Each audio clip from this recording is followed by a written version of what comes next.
Hello, and welcome to my garden here in Portland, Oregon. Today we're going to explore the wonderful world of Espalier fruit trees. Espalier is an ancient technique of training fruit trees against a flat surface that not only saves space, but it also adds a beautiful structured element to the garden.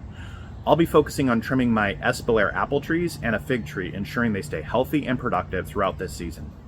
Here we have our apple trees, carefully trained along wires that extend from the railing one side of the walkway to the railing on the other side of the walkway.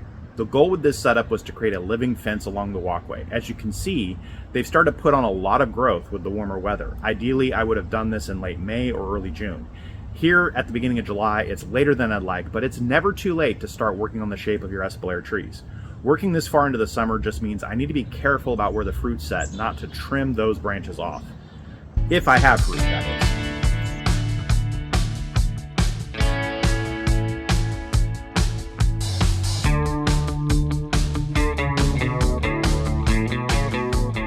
I've had these apple trees for about 15 years. It took well over 5 years to be productive. I got the apple trees from Costco. They're mostly Fuji, but there are a couple of other varieties in here. I've lost track of what was what. I'm going to have to figure that out again this year.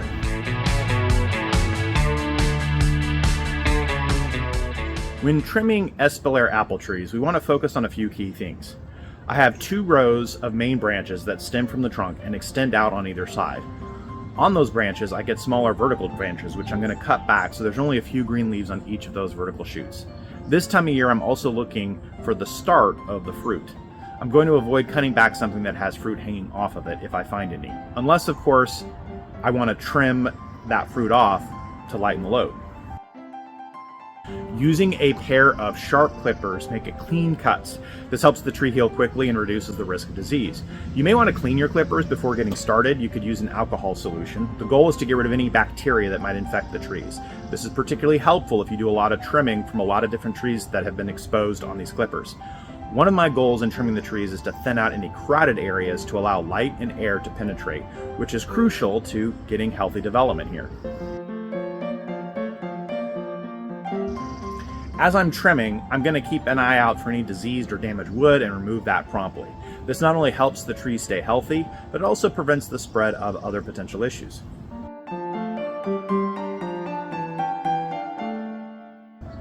I'm not seeing much fruit set, just a few.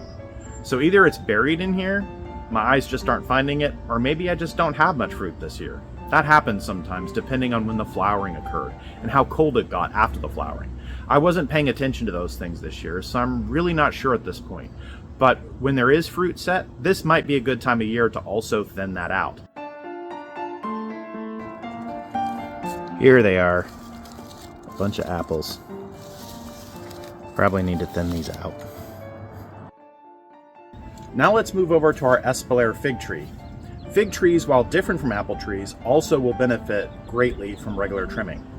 Figs tend to produce fruit on the new growth, so we want to encourage plenty of fresh shoots while keeping the tree manageable. When trimming my fig tree, I focus on removing any shoots that are growing inwards towards what I intend to be my flat plane. In my case, the flat plane for this Espalier is parallel to the sidewalk path. Removing the shoots that are growing inward towards that plane are going to reduce tangling branches, and that process will help prevent fungal diseases. I then am trimming back any overly long branches to maintain the shape and structure of my Espalier. I aim to create an open framework that allows the sunlight to reach all parts of this tree, and that's not only going to improve the fruit quality, but also makes it easier to harvest. What I'm trying to do with this tree is just keep it a plane that is parallel to the sidewalk, as I mentioned earlier. I don't want it to get too tall, and I kind of want a little bit of a fan shape across the top. So I'm reducing branches as needed to achieve this shape. I mentioned cleaning the clippers earlier. That's what a professional would do, is probably clean their clippers in between cuts. Certainly the pros would definitely clean in between trees to help prevent the spread of pathogens between plants. I have to admit, I'm not a good example of doing things the right way here, so do what I say, not what I do. With both our apple and fig trees now neatly trimmed, they're well on their way to maintaining the shape and the aesthetic that I'm trying to achieve for this garden. Be sure to water your trees well, especially during dry spells, and give them a good feed with an organic fertilizer to support their growth.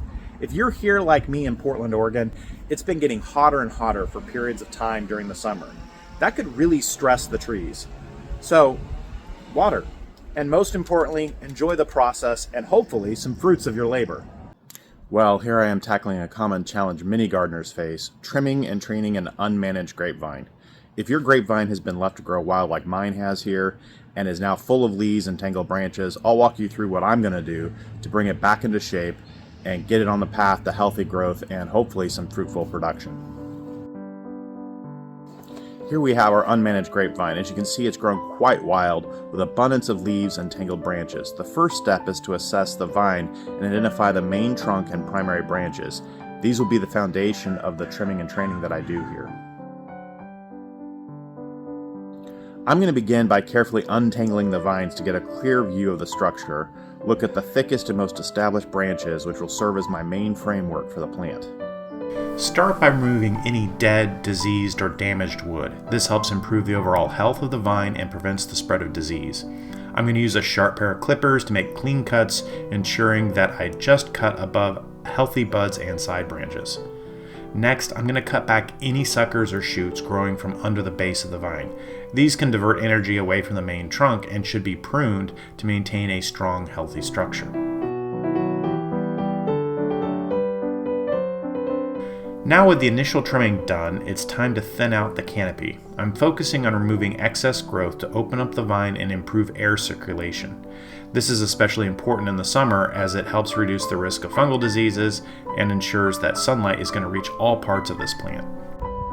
Well, the deed is done. You can see behind me here that I've quite dramatically cut back this grapevine. And yes, I did lose some fruit in doing that, but I think the overall look and structure that this will bring to this area as I'm trying to build out this garden is going to keep my mind more at peace than having that extra fruit. So that is my agenda and how I'm rolling with it.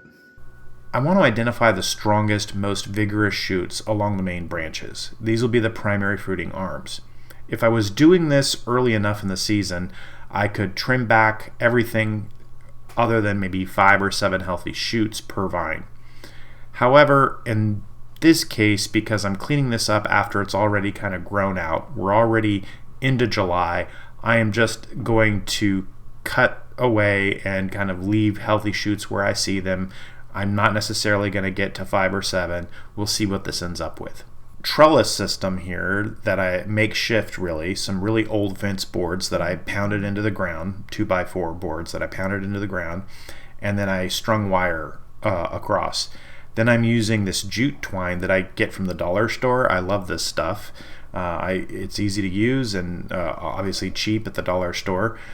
So I'm using that to tie the branches in to the trellis, to the wires. My goal is to create an open, if I can, a fan-like shape, but I don't really have a lot to work with here after cleaning up the mess that I had. But the ultimate goal is to allow each shoot to receive plenty of sunlight and space. I'm going to position the shoots so they're evenly spaced and not overlapping. This will help the vine grow in a more controlled and productive manner, and as the branches grow, or the shoots, I'm going to continue to tie them in place. Well, we'll see if I do that or not, but the goal would be to do that to keep a desired shape. With our grapevine now trimmed and trained, it's on the way to a healthier, more productive future, and we'll see how it goes for the rest of the season. I've already got some little grapes starting on here. I'll probably come back and trim this again at least a couple of times before the season's over. We're going to talk about a plant that has a bit of a notorious reputation among gardeners, spearmint. Many people avoid planting it because it tends to take over the garden, but as you can see, I've let it run wild here. Let's dive into the story of my spearmint adventure. So here we have a rather impressive patch of spearmint. For those who aren't familiar, spearmint is a hardy perennial herb known for its vigorous growth and delightful aroma. Most gardeners are advised to plant mints in containers or confined areas to prevent it from taking over, but as you can see, I've allowed it to take over this section of my garden. I have to admit, it wasn't always my intention to let the spearmint grow this wild. I actually had this in a wooden container that broke down with the weather over many years. The plant escaped by rooting through the bottom of the container, and I wasn't working the garden at the time, so I kept putting off the important task of digging it up before it took hold in this area. As a result, it got away from me. Every year, despite my best effort, it just continued to spread, and at some point I realized that fighting it was a losing battle, so I decided to embrace it instead. This might seem a bit crazy, but I've grown to appreciate this hardy herb. It fills the air with its refreshing scent, it attracts beneficial insects, and it provides a plentiful supply of leaves for cooking, drinks, all kinds of uses that I have for it. I love spearmint as a mint. It is my favorite type. One of the things I can say that is good about spearmint is it is easy to harvest. You simply snip off the top leaves and then they'll quickly regrow, giving you a continuous supply throughout the growing season. I've got in mind to redo this whole area in the garden at some point. It could be months from now, could be a year or so, but in any case, I'll be taking another stab at eliminating this patch then. Until then, I'm going to enjoy it. If you're thinking about planting spearmint, don't do what I ended up doing here. My advice is to start with a contained area or a pot. But if you do find yourself in a similar situation, don't be afraid to embrace it. Find ways to enjoy this vigorous herb. Gardening often involves a bit of trial and error, and sometimes we end up with unexpected results. In the case of my spearmint, it's become a unique feature of my garden that I've ended up enjoying. So whether you're a seasoned gardener or just starting out, remember to enjoy the journey and embrace the surprises along the way.